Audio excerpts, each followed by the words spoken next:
cek apa ya Instagramnya ya. Bismillahirrahmanirrahim. Assalamualaikum warahmatullahi wabarakatuh.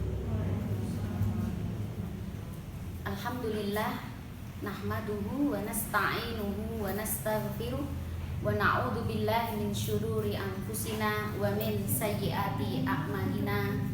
May yahdihillahu fala mudhillalah wa may yudlil fala hadiyalah. Allahumma shalli ala Muhammad wa ala ali Muhammad. Amma ba'du. Alhamdulillah, mari bersyukur kepada Allah Subhanahu wa taala yang telah menganugerahkan banyak nikmat pada kita, Islam, iman yang terjaga sampai hari ini dan semoga sampai akhir hayat. Hari ini disehatkan oleh Allah, diberikan semangat untuk terus thalabul ilmi. Dengan segala upaya, ikhtiar yang kita lakukan, semoga Allah ridho dan membalas dengan yang berlipat ganda. Sholawat dan salam mari kita sampaikan untuk Nabi Muhammad Sallallahu Alaihi Wasallam. Mari kita mulai majelis ini dengan basmalah bersama. Bismillahirrahmanirrahim. Hari ini kajian akidah melanjutkan dari tema tentang keimanan.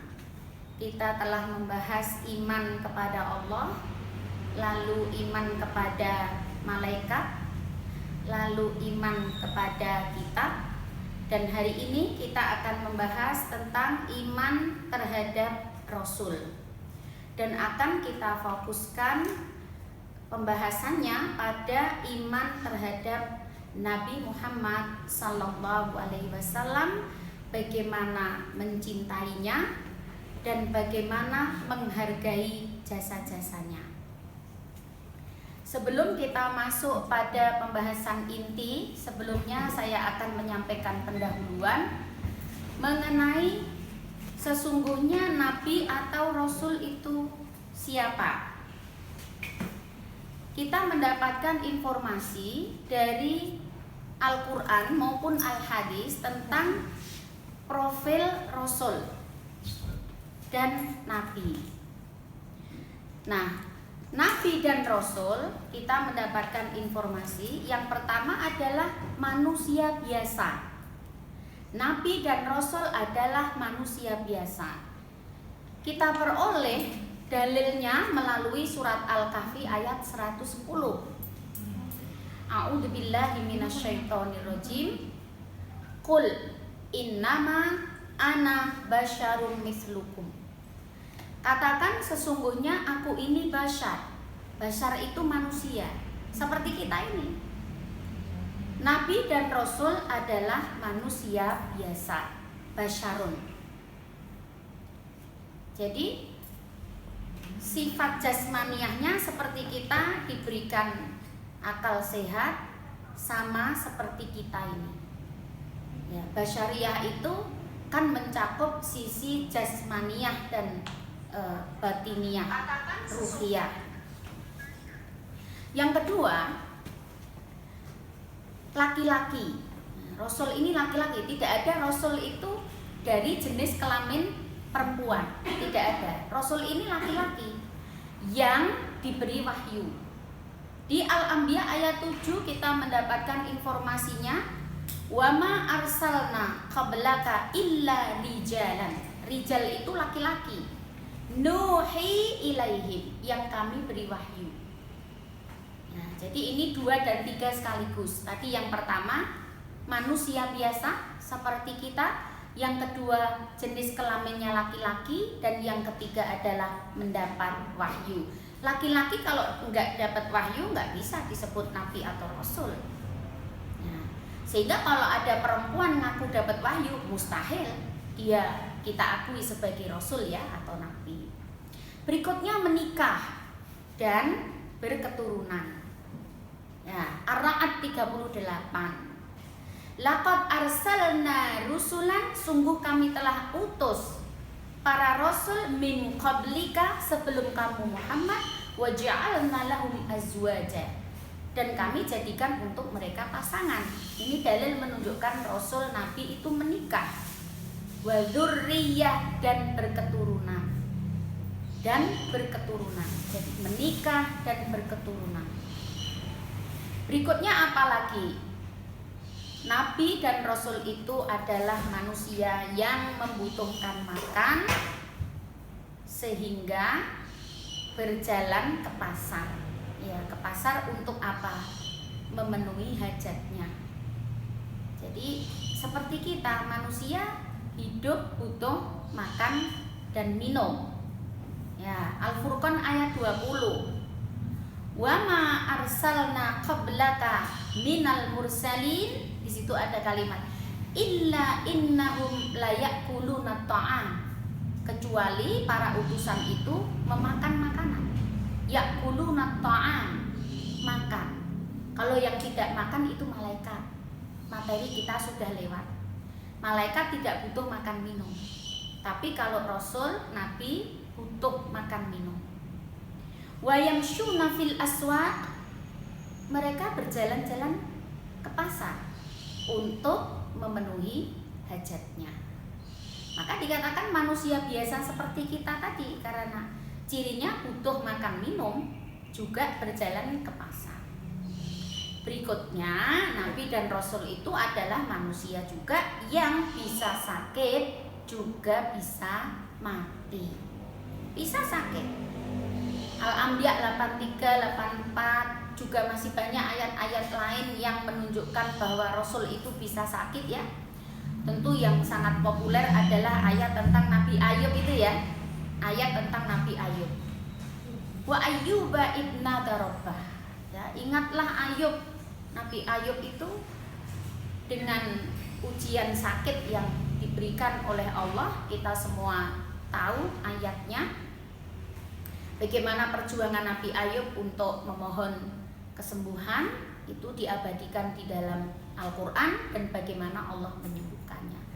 Sehingga Rasul adalah manusia biasa seperti kita yang bisa jatuh sakit dan bisa meninggal.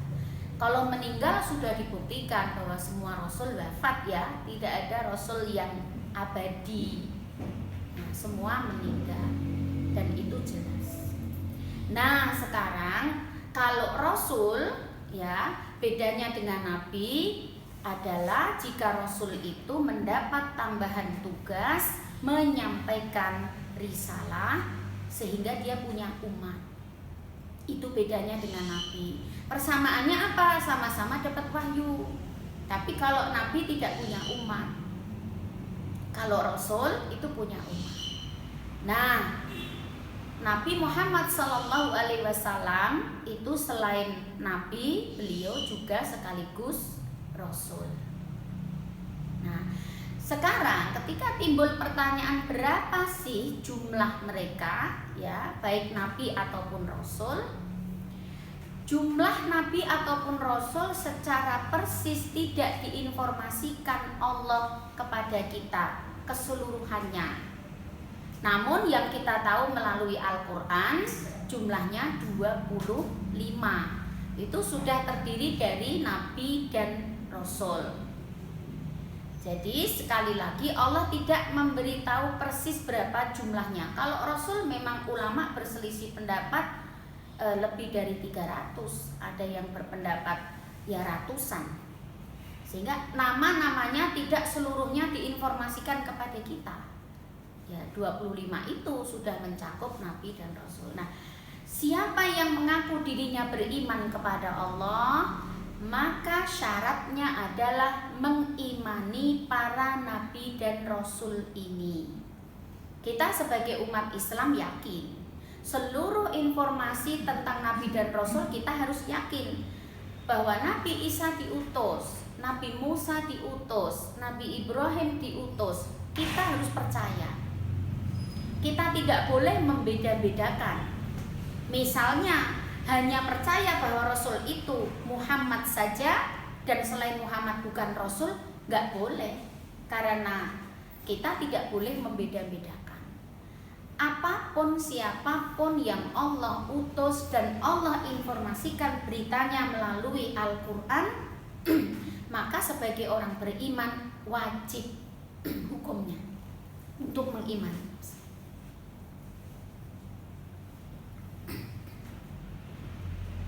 Ya, saya lanjutkan.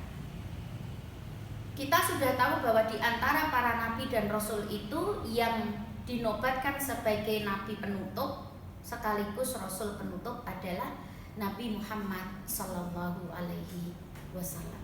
Ya, dikatakan khatimin nabiyyin, adalah penutup dari semua nabi. Sehingga ketika setelah Nabi Muhammad diutus kok ada orang mengaku diangkat menjadi nabi dan rasul, maka itu mustahil. Itu adalah kebohongan yang sangat besar.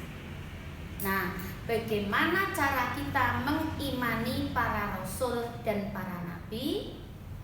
Mengimani rasul sebelum Nabi Muhammad Sallallahu Alaihi Wasallam itu dengan cara meyakini bahwa mereka semua benar-benar dipilih dan diutus oleh Allah. Namun cara mengimani Nabi Muhammad Sallallahu Alaihi Wasallam sebagai umatnya tentu berbeda. Seperti mengimani kitab suci itu. Kitab suci yang turun dari Allah semua kita harus percaya. Tapi kita tidak wajib mempelajari kitab-kitab suci selain dari Al-Quran. Tapi mengimani Al-Quran ada banyak sekali kewajiban yang harus kita lakukan.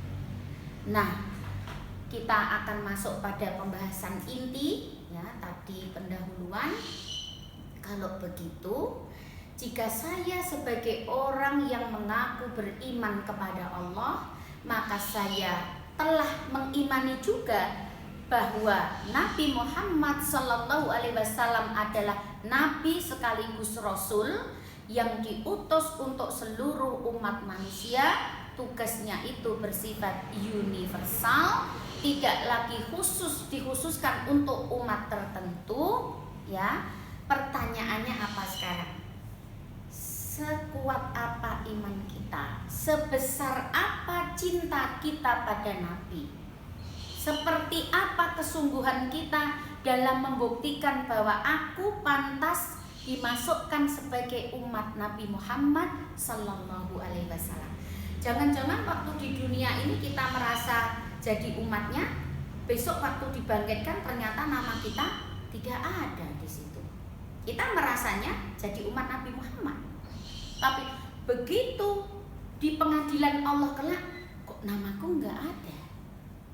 Oh, dulu waktu di dunia hanya menjadikan Nabi Muhammad ya sebagai formalitas. Bahwa kalau aku ini orang Islam, ya Nabi ini Muhammad, titik.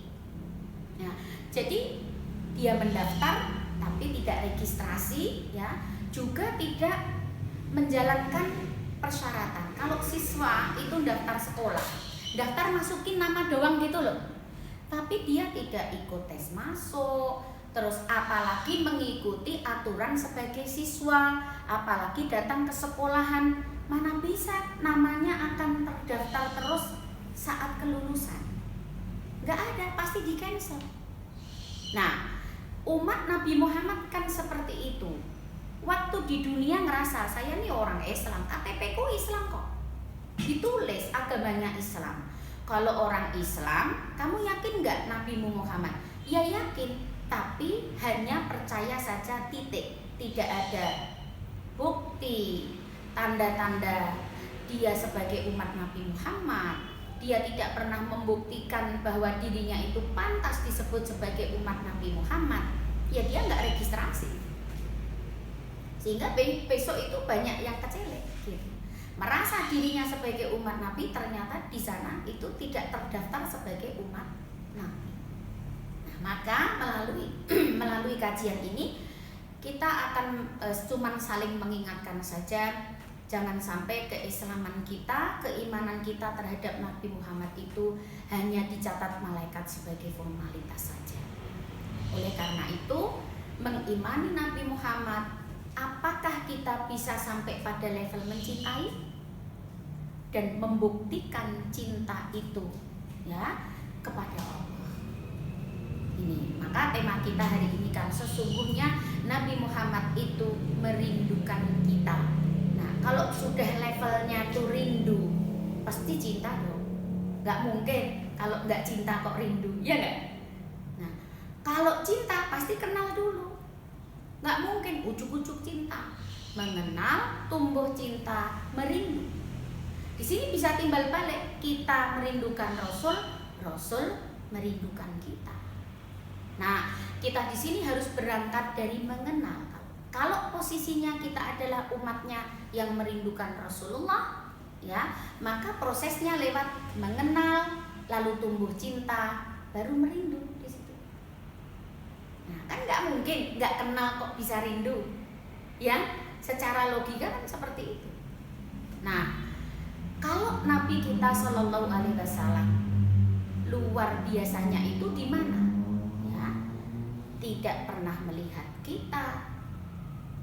Kita lahir jauh di abad setelah beliau wafat. Itu.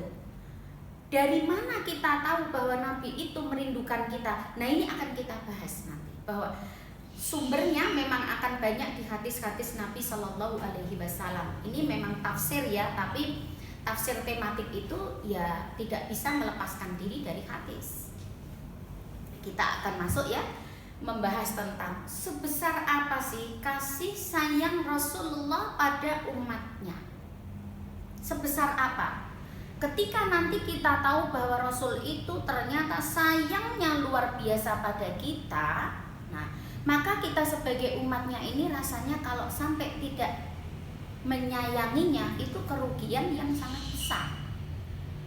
Pertama, ini akan saya ambilkan dari ayat dulu.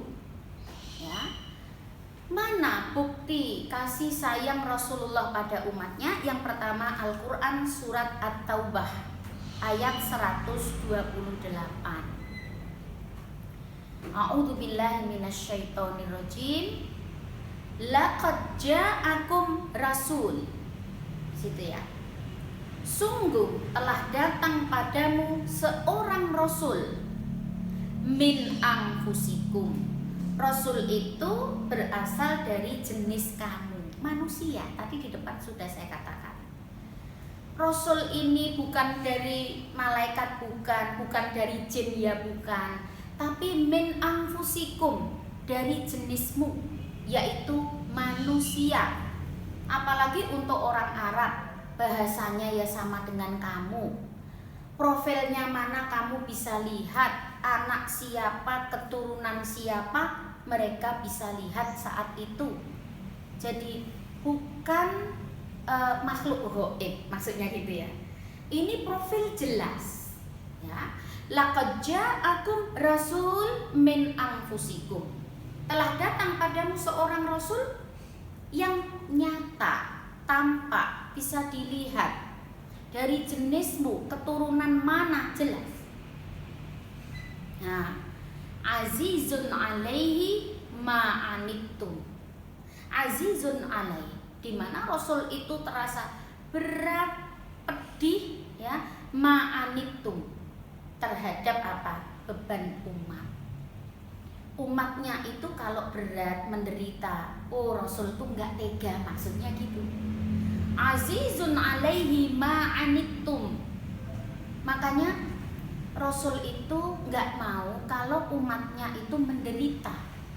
Rasul nggak tega kalau umatnya itu misalnya dalam menjalankan syariat itu berat.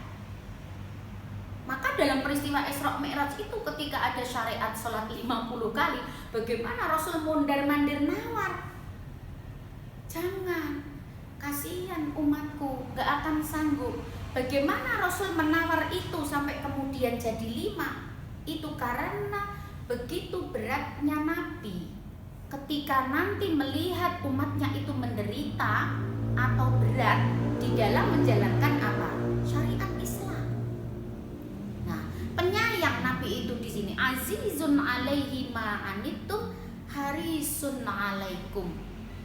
Nah, harisun tuh punya keinginan yang sangat terhadap umatnya agar selamat Nabi pengen banget umatnya selamat di dunia dan di akhirat. Nabi nggak mau umatnya masuk neraka.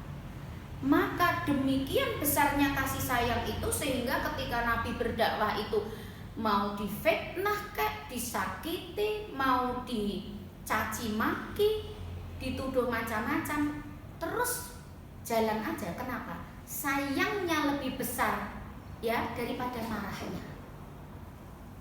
Kan kalau Nabi disakiti oleh umatnya kan selalu mengatakan apa? Ya, akan dimaklumi, semoga Allah ampuni karena apa? Oh, mereka belum mengerti. Nabi selalu mengatakan begitu. Maklumlah, umatku belum tahu. Nabi pernah melihat neraka, Nabi pernah melihat surga. Ketika umatnya didakwahi itu membangkang, Nabi tidak membalas. Kenapa? Sayangnya lebih besar dari marahnya. Ya, Nabi akan memaklumi, oh mereka belum pernah melihat pedihnya neraka. Jadi Nabi tidak pernah putus asa, tidak pernah menyerah. Ya, mau dikejar untuk dibunuh pun Nabi nggak pernah membalasnya kok. Saking sayangnya tadi, mau saya 1000 kali, 1.000.000 kali, tetap akan dilakukan itu, dakwahnya itu. Saking sayangnya, itu penafsiran ini harisun alaikum. Nabi itu kepingin banget umatnya selamat dunia dan akhirat. Nah, di kalimat terakhir ini, bil mu'minina raufur rahim, ya. Nabi itu terhadap umatnya yang beriman rauf, sangat penyayang, rahim. Di Asmaul Husna kita sudah pernah membahas ini bahwa rauf adalah kasih sayang istimewa yang hanya diberikan kepada hamba-hambanya yang membuktikan cintanya kepadanya. Sedangkan rahim memang khusus untuk yang beriman, hanya diberikan di alam akhirat dan tidak diberikan untuk orang kafir. Wah, ayat ini luar biasa. Surat At-Taubah 128. Itu menunjukkan apa? Kasih sayang Rasul Muhammad SAW terhadap umatnya yang demikian besar. Nanti kalau kita masuk ke hadis-hadis Nabi, kita akan lebih tercengang lagi bahwa di dalam benak Nabi itu yang ada adalah umatnya dan umatnya. Nah, baik umatnya yang dulu bersama Nabi, melihat Nabi dengan kasat mata, maupun umatnya yang datang kemudian jauh setelah Nabi wafat, itu termasuk kita-kita ini. Ya, saya akan lanjutkan di pembahasan hadis untuk nomor 2. Mana sih kalau kita ditanya bukti sayangnya Rasul pada kita itu mana? Nomor 2. Saat Nabi Shallallahu Alaihi Wasallam sakaratul maut, ya, mau meninggal dunia. Sudah tahu semua ya kisahnya ya, ketika Nabi akan wafat ya, yang Fatimah ya yang mendampingi ya. Ketika ada orang ketok pintu, Fatimah mengatakan, maaf, saya nggak bisa bukain karena ayah sedang sakit. Tapi ternyata kemudian Nabi minta, bukakan wahai Fatimah, karena Nabi tahu bahwa itu malaikat maut yang datang. Nah, dalam kisah itu singkat cerita kan disebutkan bahwa Nabi bertanya pada malaikat. Akhirnya malaikat maut ditemani Jibril ya atas permohonan Rasul. Nabi bertanya begini, apa hakku di hadapan Allah? Ya. Dijawab oleh malaikat apa? Pintu langit sudah dibuka, ya, malaikat dan Allah menunggumu, surga dibuka untukmu wahai Nabi kesayangan. Tapi dengan jawaban itu Nabi kelihatan belum lega. Nah, ada apa gerangan? Kalimat yang keluar dari lisan Nabi apa? Wahai malaikat, gimana nasib umatku? Jadi Nabi ini nggak happy ketika dikabarkan bahwa beliau itu masuk surga, nggak sampai di situ gitu. Maksudnya masih mengganjal kepikiran umatnya. Lah umatku piye? Apa umatku juga bisa masuk surga? Nah, menjelang wafat saja umatnya ini ada di dalam pikirannya. Itu menunjukkan bagaimana Nabi itu sangat menyayangi umatnya. Nah, tentu ini hadisnya sangat panjang, jadi tidak saya bacakan semuanya. Nah, yang ketiga kita tentu ya baik ya kalau kembali kepada kisah Aisyah itu. Ini nanti ke bawah memang banyak hadis-hadis ya. Aisyah itu siapa? Istri Nabi kan. Tetapi walaupun istri Nabi masih minta didoakan. Jadi minta didoakan apa? Agar diampuni dosanya. Nabi kan doanya ijabah. Jadi ketika Nabi itu mendoakan Aisyah, Allahumma gfir li Aisyah, ampuni Aisyah. Lalu Nabi bertanya, apa kamu suka dengan doa ini? Aisyah menjawab, tentu saya suka ya Rasul. Nah, di kalimat terakhir itu di hadisnya itu Nabi mengatakan, wallahi demi Allah, innaha la du'ai li ummati. Demi Allah, itu doa yang aku panjatkan juga untuk umatku.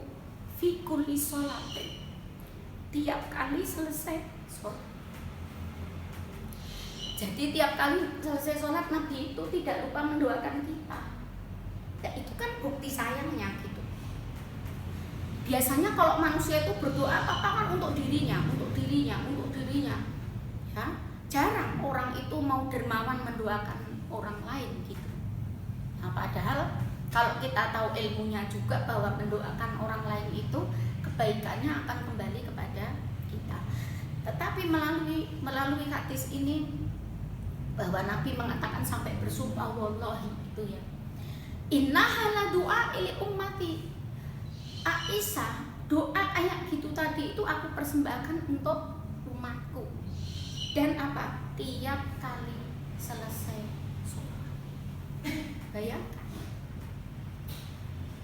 Jadi gini, kalau kita sampai hari ini baik, ya itu mungkin karena ijabah doa Nabi itu. Bukan karena kita semata-mata, bukan.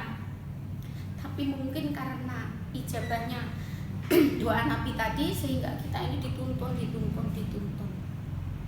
Bukankah kita tahu Nabi Ibrahim juga berdoa untuk anak keturunannya ya, dan banyak diangkat menjadi nabi.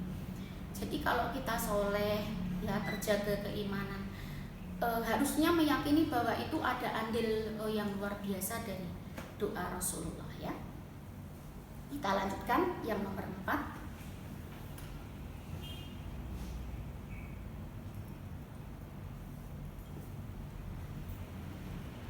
Nah, mana dalilnya bahwa Nabi itu merindukan umatnya ya, terutama umatnya yang belum pernah dilihat, belum pernah bersama Rasul ya. Ada suatu hadis Nabi Shallallahu Alaihi Wasallam riwayat Imam Ahmad, itu diriwayatkan suatu hari Nabi itu bersabda, wadattu anni laqitu ikhwani. Aku tuh pengen banget ketemu saudaraku. Ikhwan di situ maknanya saudara. Jadi Nabi di depan para sahabat itu mengatakan, aku kok pengen banget ketemu saudaraku. Ya. Lalu sahabatnya mengatakan apa? Ya. Awalaisa nahnu ikhwanuka. Loh Nabi, apa kita ini bukan saudaramu? Sahabat Nabi waktu itu bilang begitu. Kok kamu kepengen ketemu saudaramu? Bukankah kami saudaramu? Nah, jawab Nabi apa? Antum ashabi. Oh, kalau kamu itu sahabatku. Pengertian sahabat itu apa toh? Orang yang hidup di masa Nabi, bertemu Nabi, berguru dengan Nabi, itu sahabat. Kita bukan sahabat, wong kita hidupnya tidak sezaman ya. Nah, maka Nabi mengatakan, oh kalau kamu adalah sahabatku. Nah, walakin ikhwani katanya. Nah, kalau saudaraku kata Nabi adalah alladzina amanu bi, yang mengimani aku, yang percaya bahwa aku ini rasul, walam yarauni, sedangkan mereka belum pernah melihatku. Nah, sahabat memang iri gitu kan. Maksudnya umat yang belum pernah dilihat. Mereka adalah umat yang lahir jauh setelah Rasul wafat. Berabad-abad, kalau kita bahkan dari Rasul wafat sudah 14 abad lamanya ya. Nah, sampai akhir zaman. Adanya Rasul mengatakan, wadattu, aku pengen banget, anni laqitu ikhwani, aku pengen banget ketemu sedulurku. Nah, orang Jawa gitu. Kita itu direken oleh Nabi sebagai saudaranya Nabi. Ya, yang kalau Nabi pengen ketemu berarti Nabi merindukan. Nah, sehingga di situ sahabat mendapatkan keterangan bahwa oh, kamu adalah sahabatku, tapi orang yang mengimani bahwa aku adalah Rasulullah dan aku belum pernah melihat mereka, mereka itulah ikhwani, saudaraku. Ya, kita ini dirindukan. Orang-orang yang tercatat dalam daftar malaikat sebagai umat Nabi, mereka semua yang dirindukan oleh Rasul Muhammad sallallahu alaihi wasallam. Dalam sebuah hadis Nabi juga, Nabi pernah ditanya ya, siapa hamba Allah yang mulia? Maaf, Nabi bertanya pada sahabat, wahai sahabat, kamu tahu nggak hamba Allah yang paling mulia itu siapa? Ya, sahabat menjawab, oh, malaikat. Malaikat itu kan nggak punya dosa, nggak pernah berbuat salah. Sahabat menjawab, itu malaikat. Nabi mengatakan begini, oh ya jelas malaikat memang mulia. Kenapa? Mereka selalu taat, nggak punya hawa nafsu, tidak pernah berbuat melanggar. Memang iya, tapi maksudku bukan itu, kata Nabi. Lalu sahabat menjawab, siapa? Oh, para nabi. Ya, para nabi lah orang yang mulia itu. Nabi menjawab apa? Kalau para nabi ya jelas mulia. Mereka kan utusan Allah. Mereka terjaga dari dosa, maksum, terjaga dari dosa. Ya, bukan itu juga yang aku maksudkan, kata Rasulullah. Nah, lalu sahabat diam dan mencoba menjawab lagi. Oh, barangkali kita sahabatmu wahai Nabi, ya, yang disebut dengan orang mulia itu. Nabi menjawab apa? Kalau kamu ketika soleh, ahli ibadah, kan melihat keberadaanku, gitu ya. Profil Nabi, kebaikan Nabi ada di depan matamu. Jadi wajar kalau kamu taat, kamu baik. Lalu siapa wahai Nabi orang yang kamu sebut mulia itu, hamba Allah yang mulia itu? Nah, Nabi menjawab, mereka adalah orang-orang yang mengimani aku sepeninggalku, di mana mereka belum pernah melihat aku, profilku di depan mata loh ya. Kalau kita kan tahu informasi Nabi melalui apa? Hadis-hadis. Melalui hadis-hadis. Nah, maksudnya gini, nggak pernah ketemu melihat kesolehanku dengan mata kepala, tapi kok bisa percaya bahwa aku adalah utusannya. Jadi kita mudah-mudahan gitu ya, termasuk yang disebut hamba Allah yang mulia. Hamba Allah yang mulia. Nah ini. Jadi bagaimana Rasulullah itu terus-menerus mengingati ya orang-orang yang saat itu belum lahir, tetapi Nabi meyakini ya akan terlahir generasi-generasi yang kelak beriman kepada Allah, juga mengimani para rasulnya, termasuk Nabi kita Sallallahu Alaihi Wasallam. Bayangkan, Nabi itu punya istri ya 9, punya anak tetapi di dalam benaknya itu terisi ya oleh kita. Orang yang saat itu belum ada loh. Generasi yang saat itu belum ada. Generasi yang akan lahir kemudian, tetapi sudah ada di dalam pikiran dan benak Nabi kita Shallallahu Alaihi Wasallam. Nah, tadi rumusnya harus kita ingat, kalau merindu pasti mencintai. Ya, kalau kita bertanya, lah Nabi itu belum melihat kita, kok bisa mencintai kita? Karena cinta itu bisa tumbuh lewat informasi dari Allah bahwa kelak akan ada umatmu yang mengimani kamu walaupun tidak pernah melihat kamu. Ya.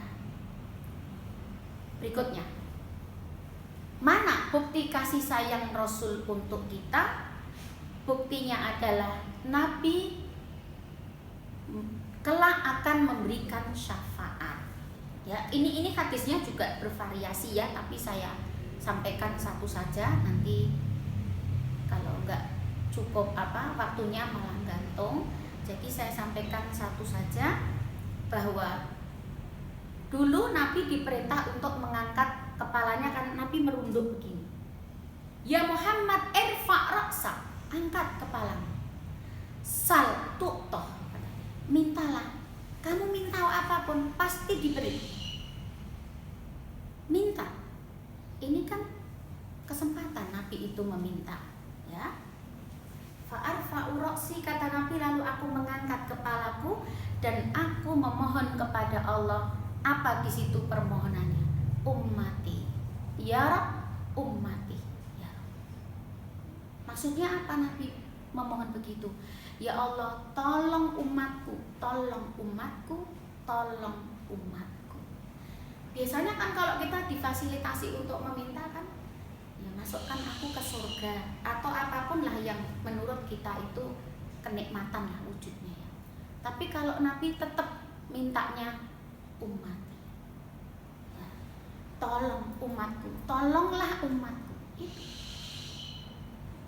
Nah, satu hadis lagi, ini untuk perbandingan dengan Rasul yang lain ya. Ini riwayat Abu Hurairah radhiyallahu anhu telah bercerita bahwa Nabi bersabda, likulli nabiyyin da'watun mustajabah. Tiap nabi itu mempunyai doa yang pasti dikabulkan, ijabah. Fata'ajjala kullu nabiyyin da'watahu. Ya, maka semua nabi tergesa-gesa dengan doanya itu, ya. Semua nabi ya, seperti Nabi Isa, Nabi Musa, Nabi Ibrahim, ya, semua memanjatkan doa-doanya. Nabi bersabda, ikhtabatu da'wati syafa'an li ummati. Ya, jadi tetapi kusimpan fasilitas doa itu untuk apa? Memohon syafaat buat umat. Jadi Nabi itu memikirkan umatnya di akhirat. Di Quran itu memang banyak ya contoh-contoh doa dari para nabi. Ya, seperti kita tahu waktu Nabi Nuh berdakwah, Nabi Musa berdakwah, ya, Nabi Lut berdakwah, ya, mereka minta ya kepada Allah. Jika engkau kehendaki engkau ampuni, jika engkau kehendaki engkau adab, itu ya. Tapi itu tidak buat Nabi Muhammad. Nabi menyimpan fasilitas doa itu, nanti dipending aja ya Allah, mau kupakai untuk umatku di akhirat, yaitu dengan cara memberi syafaat. Hanya Rasulullah yang seperti itu. Nah, berarti besok umat yang mendapat syafaat itu umatnya Nabi Muhammad Sallallahu Alaihi Wasallam. Tentu yang terdaftar tadi, yang tidak terdaftar tadi otomatis tidak mendapatkan syafaatnya. Dan kalau kita buka hadis Nabi itu banyak yang bicara tentang telaga Kautsar itu ya. Tentang telaga Kautsar itu bahwa kelak Nabi akan menunggu umatnya di telaga Kautsar. Ya, Nabi akan menunggu. Disitulah Nabi akan sibuk ya di dalam memberikan syafaat untuk umatnya. Kita ini mengapa butuh syafaat? Karena ibadah kita yang kita sangka bagus, ya, jangan-jangan nilainya tuh rendah di hadapan Allah. Apa saja? Nah, pada saat nanti terima rapot, ya, jangan-jangan kurang waktu ditimbang itu. Kalau ibu-ibu belanja ke pasar tuh misal timbangan kurang 1 on, 2 on gitu ya. Nah, itu kekurangannya kita akan mencari Rasulullah, mohon diberi apa? Syafaat. Jadi nggak mungkin dia nggak bawa apa-apa kok datang-datang minta syafaat. Kalau waktu di dunia dulu sholat nggak pernah, muji Rasul nggak pernah, ikuti sunnah Rasul nggak pernah, kosongan, tiba-tiba minta syafaat nggak mungkin, karena syafaat itu sekedar mengatrol atau menambal saja. Nah, umat Nabi yang dulu beriman pada Nabi bekerja keras untuk ibadah sebaik mungkin, manakala walaupun sudah baik kok tetap ada kurangnya, dan saat ditimbang kok tetap kurang. Nah, disitulah fungsi syafaat.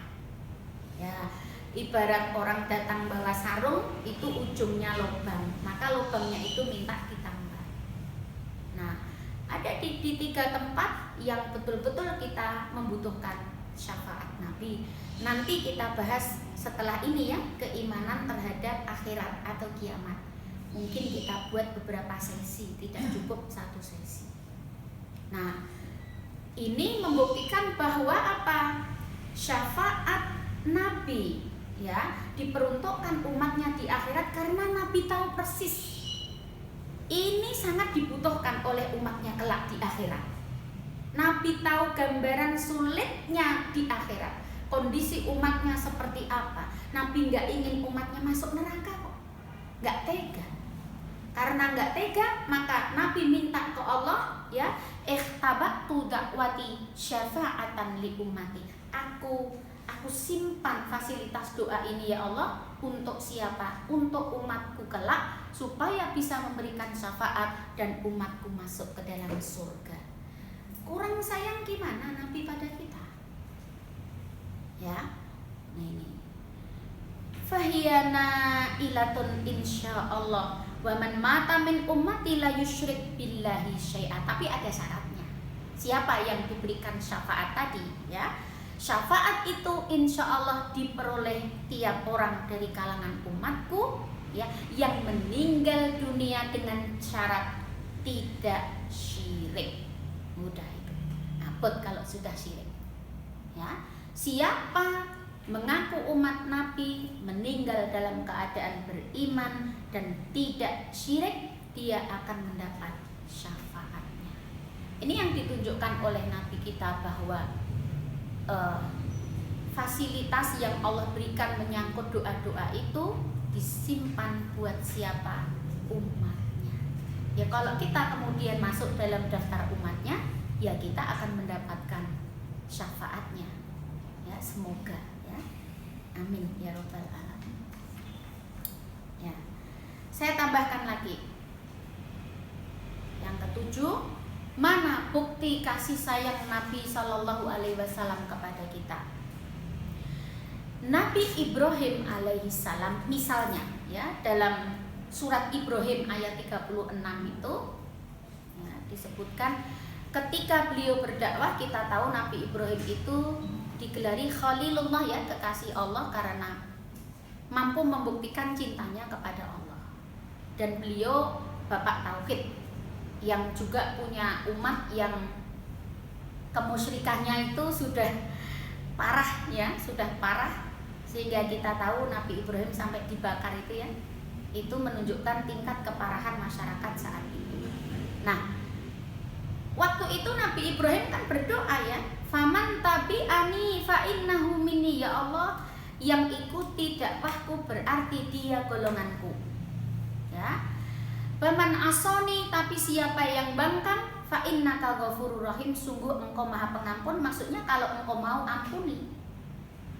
Itu Nabi Ibrahim berdoa seperti itu. Nabi Isa surat Al-Maidah ayat 118, ya, in tu'adzibhum fa innahum ibaduk, katanya. Kan umatnya bangkang. Jadi Nabi mengatakan, umpama engkau mengadab mereka, mereka adalah hamba-Mu. Tapi Nabi Muhammad tidak pernah mengatakan seperti itu kepada Allah untuk umatnya, enggak pernah. Nah, Nabi Muhammad mengatakan ummati, ummati, ummati. Maka Nabi Muhammad tidak melihat di depan mata kebinasaan umatnya. Kalau Nabi Lot melihat, ya, dihujani batu.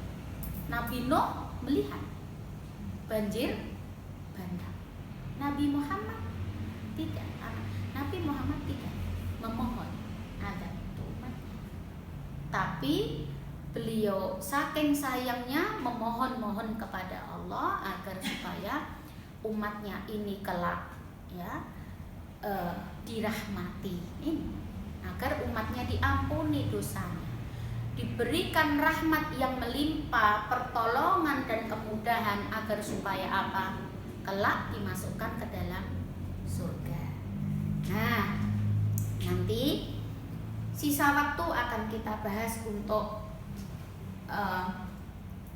tema yang terkait dengan ini, yaitu bagaimana cara kita mencintai Rasul agar kita tetap ada dalam daftar pengikut Rasul.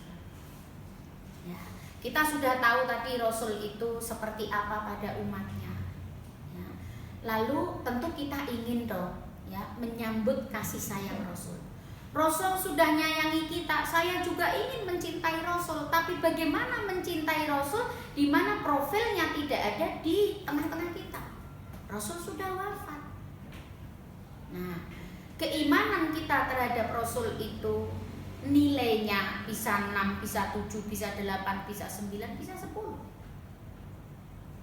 Tentulah cita-cita kita adalah iman dengan sempurna, berkualitas, nilainya tinggi.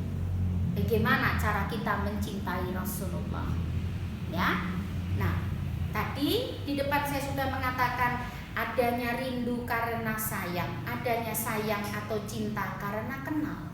Maka tentu yang pertama adalah mengenal sosok Nabi Sallallahu Alaihi Wasallam. Nomor 1 mengenal. Kita kan nggak bisa kenalan face to face karena Nabi sudah wafat. Maka mengenalnya lewat apa? Ya, lewat hadisnya, lewat membaca sirahnya, sejarahnya, perjuangannya. Hampir 23 tahun beliau itu berkhidmat, ya, mengabdikan dirinya pada Allah untuk mendakwahkan agama ini. Perjuangannya menyampaikan Al-Quran sampai ke kita hari ini itu karena jasa beliau hampir 23 tahun lamanya. Beliau tidak sempat terbersit untuk bersenang-senang di dunia ini seperti kita. Tugas dari usia 40 tahun sampai wafat itu menyampaikan ayat terus sampai wafat. Bayangkan, ketika kita ingat jasanya, perjuangannya di dalam mengantarkan ayat-ayat suci Al-Quran pada manusia sampai akhir zaman ini, itu tentu jasa yang luar biasa.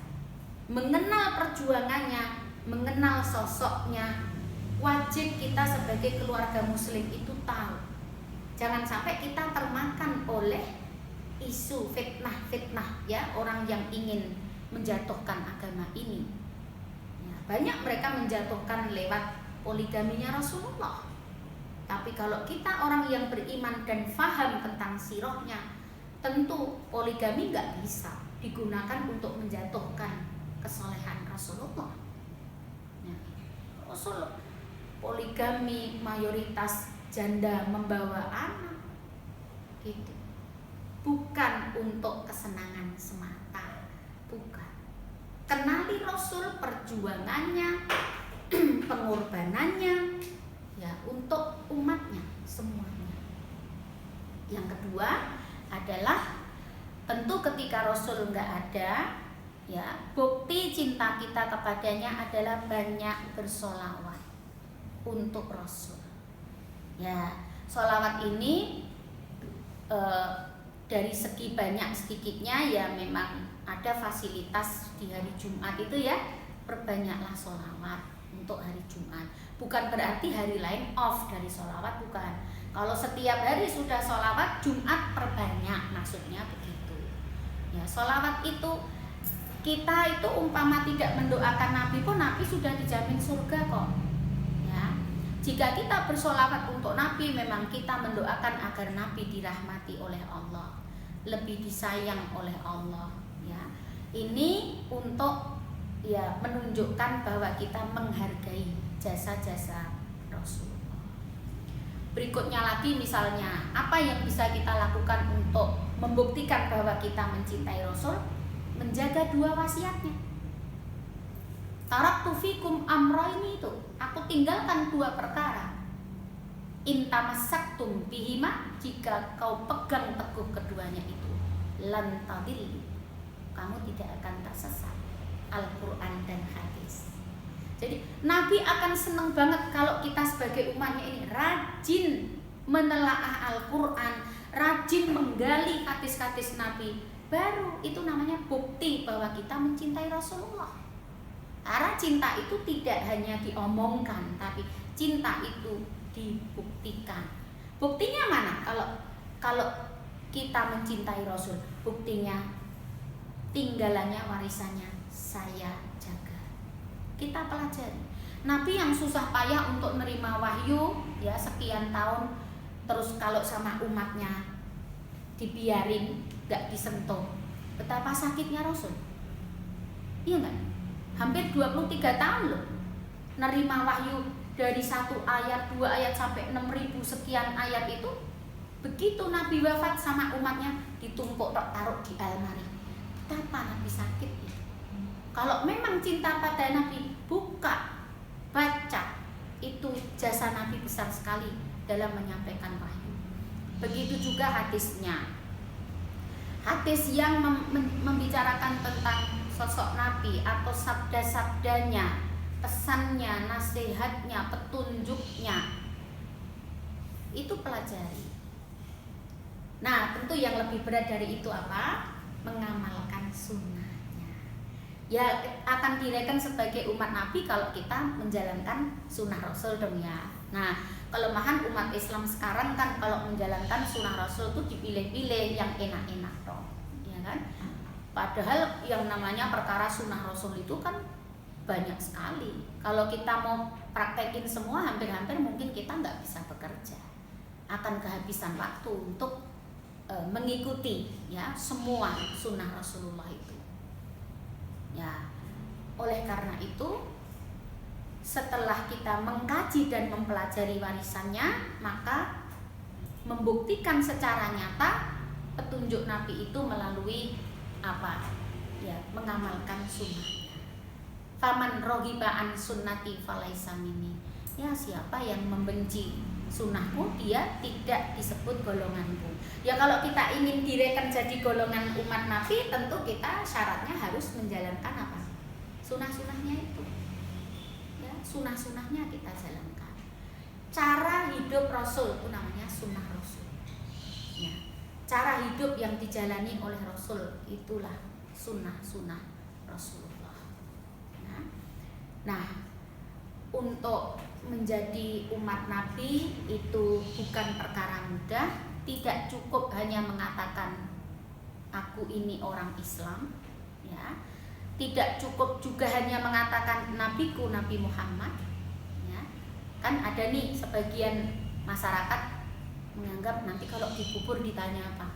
Man rabbuka, ya toh? Nah, supaya bisa jawab, makanya sekarang tuh latihan. Nah, kan yang dibutuhkan kan bukan formalitas jawaban, tapi bahwa inti dari keyakinan kita ini. Kalau sudah yakin, ucapan gampang. Tapi kalau nggak yakin, bagaimana bisa mengucap? Nah, jika selama hidup kita memang sudah menjalankan sunnah-sunnah Rasul, ya nggak usah pakai latihan juga kali ya untuk menjawab pertanyaan malaikat kubur.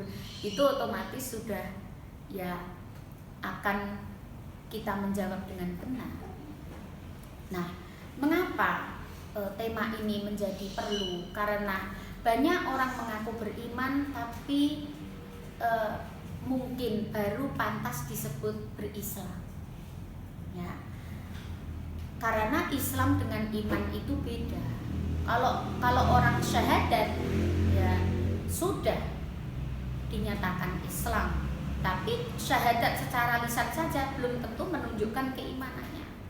Jadi tiap poin dari keimanan ini memang betul-betul harus kita tunjukkan, buktikan ya bahwa kita adalah orang-orang yang beriman. Ya, tentu tidak semua bisa kita bahas di sini ya. Selanjutnya tentang sirah nabawi, silahkan itu dibaca masing-masing. Tiap keluarga muslim mestinya punya kitab sirah itu ya, dipelajari sesuai usia. Nah, mempelajari sirah Nabi itu menumbuhkan kecintaan kita pada Nabi. Kalau kita cinta pasti akan merindukan sosok Nabi yang seperti apa. Sosok Nabi yang sempurna itu yang sekarang nggak kita lihat profilnya di sini, pasti membuat kita penasaran ya, ingin bertemu. Nah, untuk materi pada pagi hari ini kita akan cukupkan sampai di sini. Selebihnya bila akan ada sharing, tanya jawab, diskusi, maka dipersilahkan jika sudah ada pertanyaan yang masuk.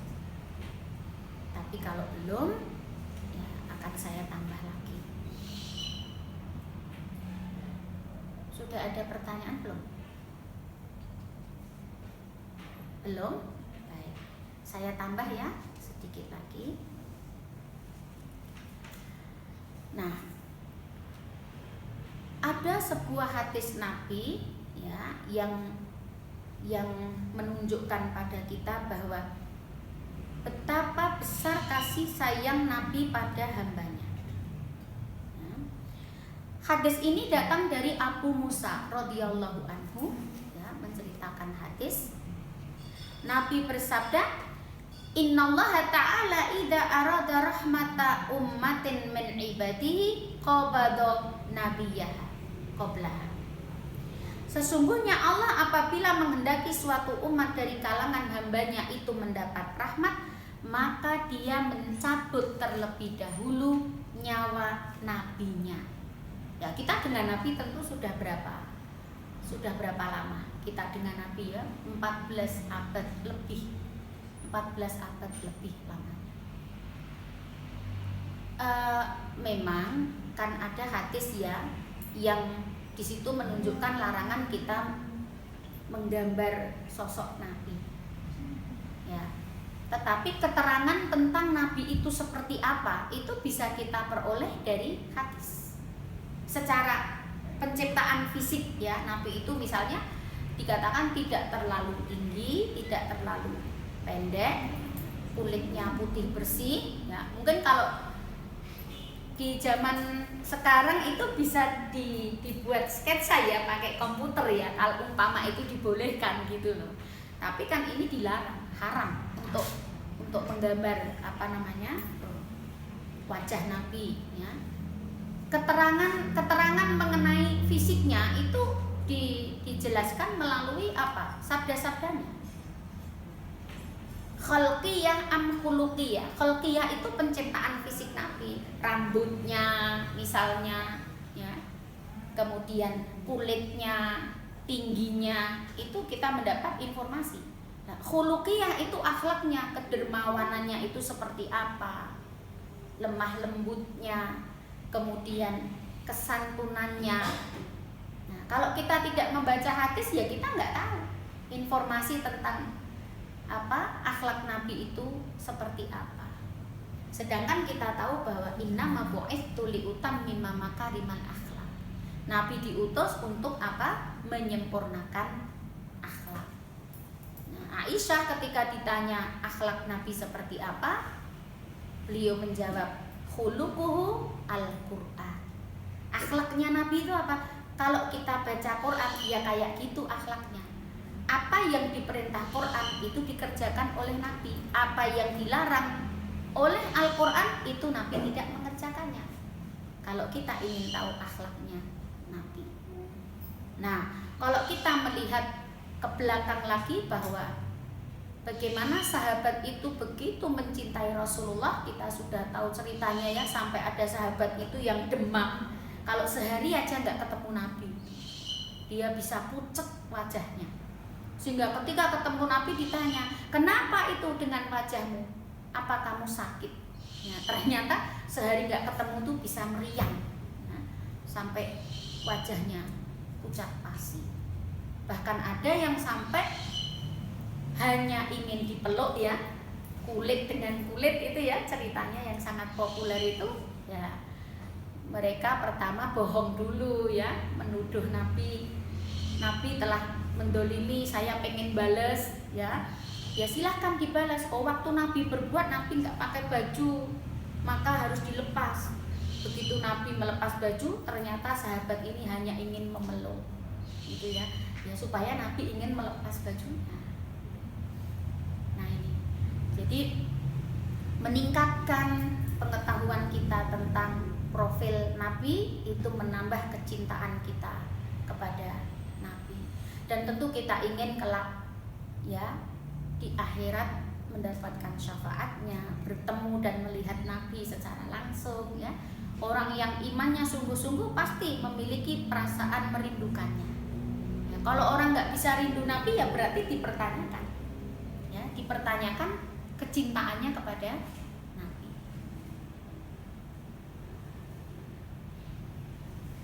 Sudah ada pertanyaan masuk? Bolehkah kita bersolawat sambil berkendara? Boleh. Sambil berkendara, sambil memasak, sambil menidurkan bayi, sambil beraktivitas, tetapi diniatkan memang tidak untuk meremehkan. Nah, nyambi bersolawat itu asal nyambinya tidak memecah konsentrasi maka boleh. Tapi kalau bersolawat sambil ngobrol, ya kalau batin nggak apa-apa. Ya, jadi bersolawat disambi-sambi dengan melakukan pekerjaan lain itu boleh selama niatnya tidak meremehkan dan sambilannya itu tidak memecah konsentrasi. Apa bacaan solawat yang paling disukai Rasulullah? Kalau bacaan sholawat saya kira yang berdasar dalil hadis yang sahih ya adalah Allahumma sholli ala Muhammad wa ala ali Muhammad. Itu yang paling simpel. Kalau mau ditambah sholawat Ibrahimiyah maka lebih bagus ya, kama shallaita ala Ibrahim wa ala ali Ibrahim. Itu ditambah sholawat Ibrahimiyah namanya. Tuh. Ikuti saja apa yang dicontohkan oleh Nabi melalui hadisnya. Di dalam hadis itu kan sahabat mengatakan, kalau uluk salam padamu kami tahu, assalamualaikum ayyuhan nabi wa rahmatullahi wa barakatuh. Tapi bagaimana cara kami bersolawat ya Nabi? Nabi menjawab, Allahumma sholli ala Muhammad wa ala ali Muhammad. Nomor 3, bagaimana hukum nyanyi solawatan? Misalnya seperti lagunya Nisa Sabian. Pertanyaannya. Ini karena sholawat dihubungkan dengan musik, maka kita kembali kepada hukum musik ya. Kembali kepada hukum musik. Hukum musik itu khilafiyah, diperselisihkan para ulama. Ada yang mengharamkan apapun itu kecuali kendang rebab ya. Itu.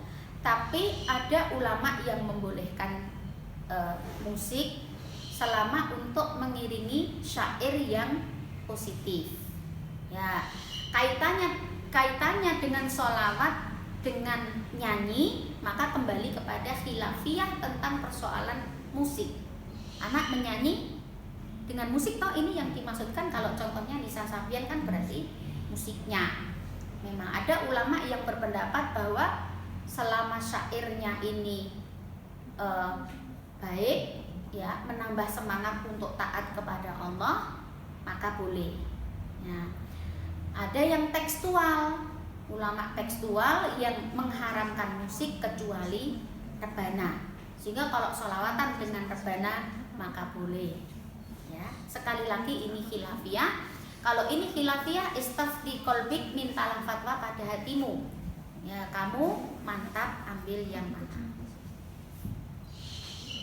Pertanyaan keempat. Umat Islam sekarang terkotak-kotak dalam golongan-golongan. Ada yang merasa paling sunnah, paling benar mengikuti sunnah-sunnah Rasul, sehingga menganggap golongan lain tidak sunnah. Bagaimana tanggapan Ustazah tentang hal ini? Ada ayat Al-Quran yang bunyinya kullu hizbin bima ladaihim farihun. Tiap golongan itu akan merasa bangga dengan golongannya, membanggakan golongannya. Ya jelas lah, ini kita sepakati ya. Tiap golongan itu membanggakan golongannya. Masa merendahkan golongannya? Kan nggak mungkin. Nah, di sini yang dikatakan umat yang sesuai sunnah itu yang bagaimana? Yang berpegangan pada Al-Quran dan hadis. Nah, kenapa sekarang kok bisa beda-beda? Ya, perbedaan itu sebetulnya terdapat pada cara memahami, metode yang digunakan untuk memahami. Contoh ya, ketika Nabi memakan dengan 3 jari, kan memang teks hadisnya ada. Ulama yang memahami menggunakan metode tekstual. Apa kata teks? Apa kata teks kalau dengan 3 jari ya dengan 3 jari. Maka menurut mereka yang sunnah ya pakai 3 jari. Berarti pakai sendok nggak sunnah.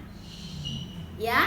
Nah, tetapi ulama yang kontekstual, tidak tekstual, ya, itu beda cara memahaminya.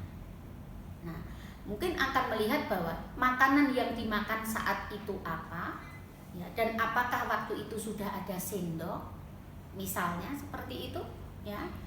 Ulama yang metode memahami hadisnya kontekstual, ya, tentu akan melahirkan fatwa yang berbeda dengan ulama yang metodenya menggunakan tekstual.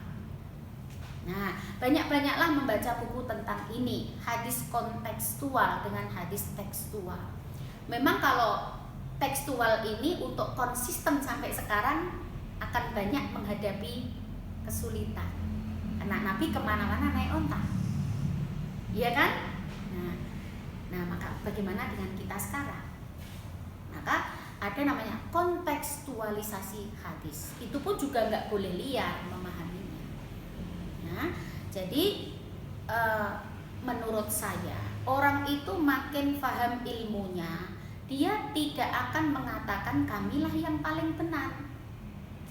Karena apa yang dipegang dari hukum-hukum itu, ya, istimbatnya, kesimpulannya menggunakan metode pemahaman yang berbeda-beda. Kalau kita bisa paham, kita akan sangat tolerir. Oh, Anda benar, saya pun benar. Tapi Anda itu menggunakan cara pandang melalui metode A, kalau yang kita menggunakan cara pandang metode B. Anda benar, saya pun benar, hanya caranya yang berbeda, sehingga tidak akan menganggap yang paling sunnah. Kenapa menganggap yang paling sunnah? Ya, maaf banget, mungkin kurang membuka wawasan, ya, kurang membuka wawasan. Nih. Nomor 5. Bagaimana hukum membaca sholawat sebanyak-banyaknya tapi karena ada tujuan khusus? Itu termasuk syirikkah? Ya, innamal a'malu binniyat. Tiap amal kembali pada apa? Niatnya. Orang sholat duha supaya rezekinya lancar, ya nanti dapat rezekinya lancar aja. Tapi kalau niatnya karena Allah, janji Allah ditunaikan.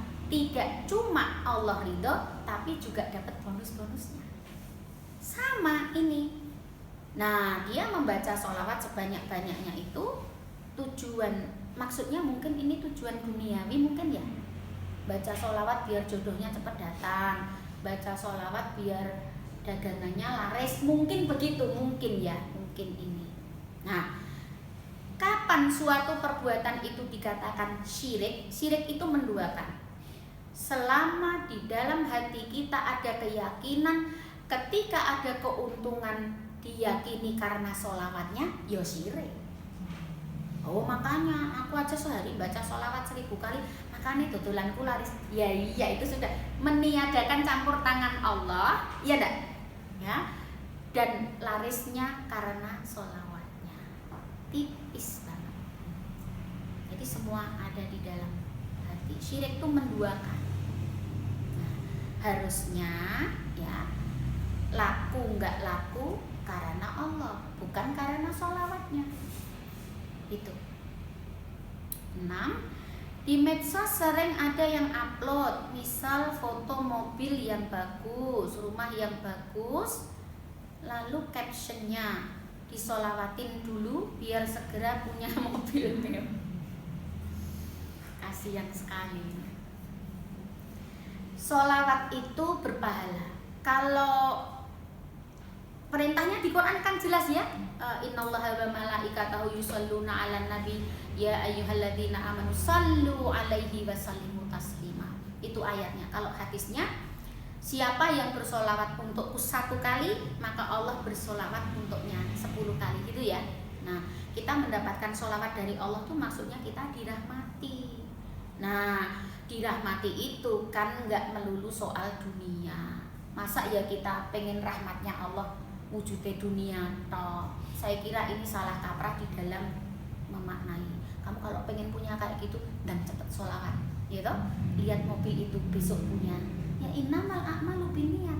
Niatmu sholawat itu untuk menghargai jasa Rasul, apa untuk kamu dapetin materi? Iya kan? Nah, sudah berbeda niatnya. Sudah berbeda niatnya. Niatnya apa sholawat yang betul kalau gitu? Yaitu perintah Allah, sallu. Ya. Innallaha wa malaikatahu yusholluna 'alan nabi ya ayyuhalladzina amanu sallu 'alaihi wasallimu taslima. Loh, saya bersolawat diperintah Allah, ayatnya jelas. Yang kedua, saya saking mau matur nuwun sama Nabi itu pakai cara apa? Ya dengan bersolawat. Kan itu intinya. Adapun lantaran solawat Allah menyayangi kita lalu hajat kita dikabulkan, itu rumput. Padinya apa? Padinya niat kita yang tadi itu, karena menjalankan perintah Allah. Kalau kita nanam padi, rumputnya nggak diundang tumbuh sendiri, tapi nanam rumput sampai kapanpun padi nggak akan tumbuh. Ya dia hanya mendapat apa yang diniatkannya. Loh, nyatanya aku habis sholawat bisa beli mobil kayak gitu, ya udah dapatnya mobil doang, gitu loh. Artinya niatnya yang tidak benar tadi itu ya tidak sampai ke Allah. Berikutnya, bismillah, kenapa dalam bacaan tahiyat dalam sholawat Nabi disandingkan dengan nama Nabi Ibrahim? Iya, Ibrahim itu gelarnya Khalilullah, kekasih Allah. Emang Nabi Muhammad nggak kekasih? Yo kekasih. Allah kan berhak menyematkan gelar-gelar itu pada Rasulnya, karena tiap Rasul punya kelebihan masing-masing. Kemudian Nabi kita Shallallahu Alaihi Wasallam sangat mengidolakan Nabi Ibrahim alaihissalam. Bagaimana sejarah pemindahan kiblat?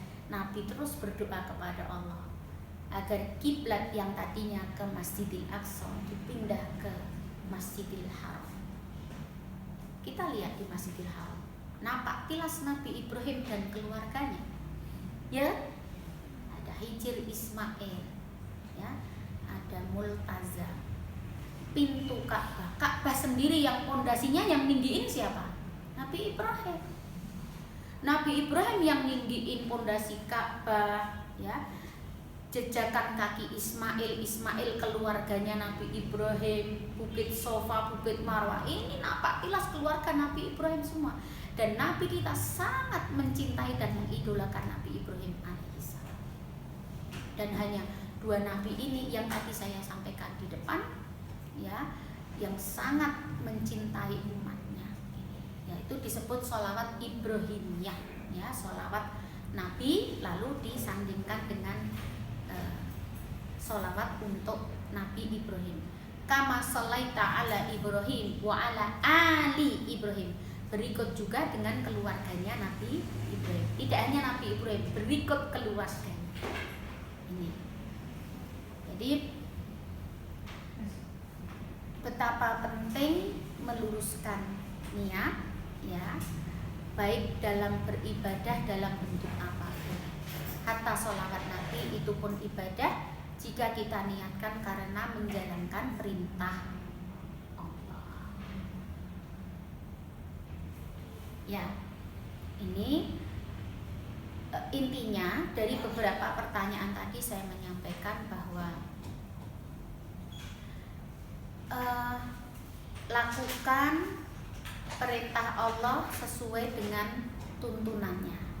Nabi kita tuh kan ingin kita tuh mudah dalam menjalankan apapun itu, asasnya tuh mudah, tidak dipersulit, Nah, kalau sholawat Allahumma sholli ala Muhammad wa ala ali Muhammad aja cukup, ya, sambil nyetir yang penting di sini konsentrasi, sambil masak yang penting di sini konsentrasi, mudah bukan? Mudah. Jadi yang mudah jangan dibuat sulit. Ya, asasnya adalah kemudahan. Nah, menyangkut perbedaan pendapat itu rahmah, beda kepala, beda ide. Kalau nanti semua orang pikirannya sama semua kan malah nggak variasi, menunjukkan betapa Allah Maha Kuasa gitu loh. Ya, menciptakan kita dengan akal pikiran yang menghasilkan hasil pemikiran yang berbeda-beda. Nggak usah khawatir kalau yang namanya ulama itu pasti berfatwa itu berdasar ilmu. Nggak ada lah ulama yang ngawur, itu kan nggak ada. Kalau ulama A, madhab A pendapatnya begitu, B pendapatnya begitu, itu tentu sudah melewati suatu pemikiran yang panjang, juga dilatar belakangi oleh keilmuan mereka. Nggak ada ulama ngawur, itu nggak ada. Insya Allah, ya, apa yang difatwakan itu berdasar ilmu. Hanya kita memang kembali kepada kemantapan kita.